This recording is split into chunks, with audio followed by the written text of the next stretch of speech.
Hi to all, welcome to Swathi blogs. ఈరోజు వీడియోలో సర్వపిండి ఎలా చేయాలో ప్రాసెస్ చూసేద్దాం రండి. ఈవినింగ్ స్నాక్స్లోకైనా బ్రేక్ఫాస్ట్లోకైనా తినొచ్చు. ఇంకా లేట్ చేయకుండా ప్రాసెస్లోకి వెళ్దాం. నేను ఇక్కడ 3 కప్పుల బియ్యం పిండి తీసుకున్నాను. ఇప్పుడు మార్కెట్లో కూడా బియ్యం పిండి అవైలబుల్గా ఉంటుంది. ఇందులోకి 15 మినిట్స్ నానబెట్టుకున్న శనగపప్పు వేసుకోవాలి. పల్లీలు, నువ్వులు, కరివేపాకు వేసుకోవాలి. 3 నుంచి 4 రెమ్మల కరివేపాకు వేసుకోవాలి. మీరు ఇందులోకి ఆనియన్స్ కూడా వేసుకోవచ్చు. ఇందులో 1 టేబుల్ స్పూన్ల జీలకర్ర వేస్తున్నాను.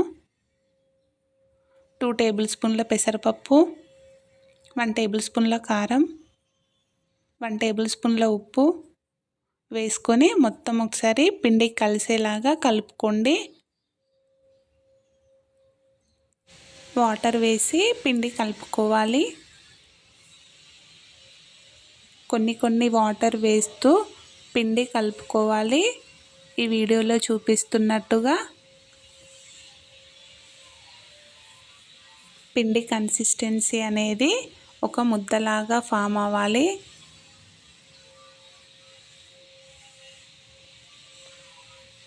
ప్యాన్కి సపరేట్ అయ్యి రావాలి పిండి. అప్పుడైతేనే మనం పిండి కన్సిస్టెన్సీ అనేది పర్ఫెక్ట్గా ఉన్నట్టు.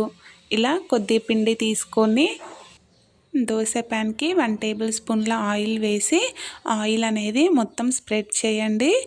సర్వపిండి సాఫ్ట్గా రావాలి అంటే పిండి కలిపేటప్పుడు కొద్దిగా హాట్ వాటర్ వేయండి. సర్వపిండి సాఫ్ట్గా వస్తుంది. ఈ ట్రిక్ ఫాలో అయ్యి చూడండి.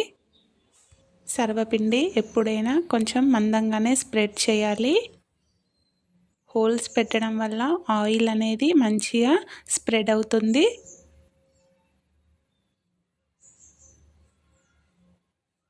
స్టవ్ ఆన్ చేసి 10 మినిట్స్ హై ఫ్లేమ్లోనే ఉండనివ్వాలి. తర్వాత 10 మినిట్స్ తర్వాత మూత పెట్టి సిమ్లో కన్వర్ట్ చేయాలి. ఇప్పుడు బ్రౌన్ కలర్ వచ్చిన తర్వాత రివర్స్ టర్న్ చేసి ఒక 5 మినిట్స్ ఉండనివ్వండి.